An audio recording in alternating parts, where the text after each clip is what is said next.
Questioning Islam publicly can now have you arrested in France. A young French woman, Yona Faedda, was arrested, held in custody and had her phone confiscated for 3 days for asking people in the street whether Islamism posed a threat to women. To mark the Iranian revolt, some friends of hers had worn burqas to warn what, in their view, could happen to the rights of women in France if Islamism were allowed to take hold. Many would view what she did as rude or impolite. It's certainly controversial. But years ago, would this have gotten you arrested?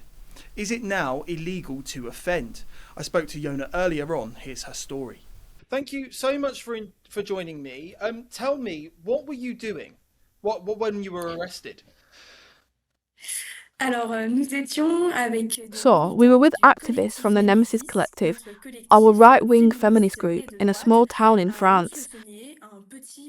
And we went with these 15 girls wearing burqas to a cafe terrace to observe people's reactions and ask them if they thought this could be what France will be like in 50 years. With Islam gaining ground every day in France, as we know, and simply for that, we were stopped by the police. What did they say? At first, they just checked us. They asked my identity, they asked us what we were doing. So I explained to them that this was partly because of what was currently happening in Iran, with the current revolt and the women who, for years, but especially lately, have been fighting against Sharia law and are having to wear the veil, which is mandatory there. But also because on February 1st it's World Hijab Day, which promotes the hijab. It invites women to veil themselves, and we wanted to do something on this occasion to show that if we let events like this be normalised, celebrating the hijab, well, as I was saying, in 50 years it could be like France today. 15 women on a terrace fully veiled with their faces concealed in the name of Sharia law. What happened when you were taken into custody? Why were you taken into custody?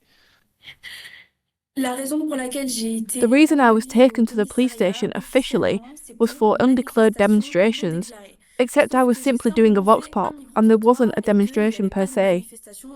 In America, in England, all over France, it's common practice to do vox pops. You don't need to ask permission beforehand to go and ask people questions in the street. We didn't have a slogan, we didn't have a sign or a banner, so the reason I was arrested was completely arbitrary. It came from the prosecutor, in fact, someone who is above the police. It's not the police officers who are responsible for this decision. When I was taken to the station, the officers were relatively respectful towards me. I didn't have any particular problems there. I was in a cell, obviously, since I was in custody for 5 hours. I was questioned, and after being questioned, I was able to leave, but they kept my phone to search it. They took my phone for 3 or 4 days. Like I said, they wanted to search it, as if I were a terrorist. In fact, they put more resources in trying to see what I was doing, what my organisation was, my movement, the Nemesis Collective. They put more resources into tracking us than into tracking down, ultimately, some rapists who are in France, even though they don't even have French nationality and have no right to be here. So, when I went back to the police station yesterday to get my phone, the officer showed it to me. He took some photos of my phone, actually, and he kept them. Photos related to that day when we went out wearing those burqas to ask people questions. He took photos to try to identify the activists who are with me, because they are anonymous activists. They don't want to show their faces. Maybe they will track them down to try to find them, I don't know.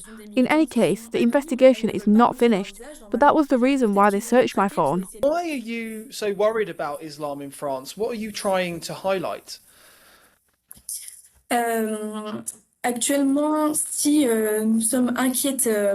We are worried about Islam in France because we know that Islamism is dangerous, particularly regarding the safety of women.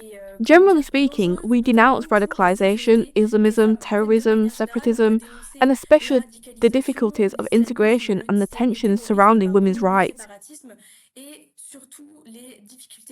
We know it's a religion that subjugates women. We saw this particularly, as I mentioned, in the wearing of the veil, which, let's remember, was created to separate enslaved women from non-enslaved women. so that men would know which ones they had the right to assault and which they did not. And we know that in Islam, particularly in the Quran, there are many passages that do not praise women at all, such as Surah 434, which literally states that a man can beat his wife if she does not obey him. So, we are not really the only country. France seems to be the only country which has a feminist movement against Islamist immigration. Why do you think other countries feminists don't have the same views? Alors nous ne sommes pas vraiment le seul pays. First of all, you should know that Nemesis has managed to establish itself in Italy, Belgium, Switzerland, and also Spain. You should also know that in Germany there's a movement which does similar things to what we do. And in England, there's Women's Safety UK. I believe that's its name. So to say we're the only ones isn't entirely true. However, it's true that Nemesis is the first women's collective in Europe to have decided to mobilise against this immigration, and I think we owe that simply to its founders. There are 7 of them, including Alice Cordia, the president of the collective, who have had enough, literally. We can say it, fed up with seeing our sisters, our mothers, and our daughters raped and assaulted by migrants. People who aren't supposed to be on our soil, by a state that doesn't protect us from this violence.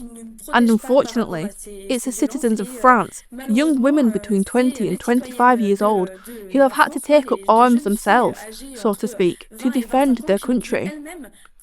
So it's sad, but at the same time, it simply stemmed from a feeling of being fed up, from a deep concern, from a desire to live in safety. And with what happened to you, are you worried about free speech in France, and has it got worse under Emmanuel Macron? Alors c'est vrai que notre liberté d'expression chez Nemesis est So it's true that our freedom of expression among Nemesis groups is quite restricted. We know, however, that this isn't the case for everyone. The far left in France, as everywhere, I think, enjoys almost total immunity. The left identify as being the good ones, and despite often problematic stances, face no repercussions.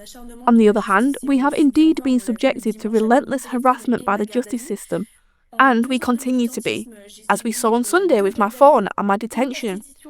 In 2 years of activism, I've been detained twice, had my parents' house searched, and the police came to search my home.